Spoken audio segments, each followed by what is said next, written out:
Ano po? 121 days na po siya. Hindi pa rin po nanganganak. Ay naku. Ano pong masasabi niyo? Patay na ata yung mga biik sa loob ng tiyan niya. Ay naku. Ang hirap talaga pag ganito. Yung nag-i-expect ka na magkakapera ka na pero wala ka. Ay. Guys, sa tingin nyo, buhay pa ba yung biik sa loob? Ito yung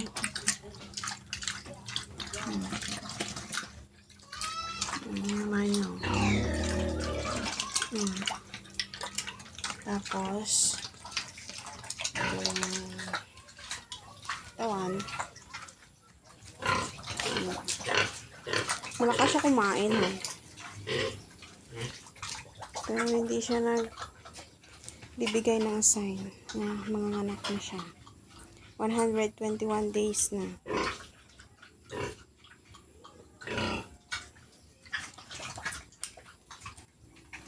Sa mga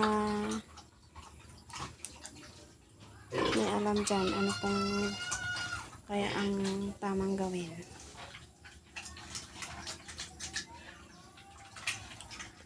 Sa baboy na to na hindi nanganganak. 121 days na siya. Tingnan mo yung tiyan. Nung 121 days na siya eh. June 30 siya na kastahan. Pero hanggang ngayon hindi pa rin siya nanganganak.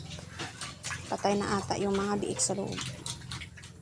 Update ko kayo guys kung anong mangyayari dyan sa channel.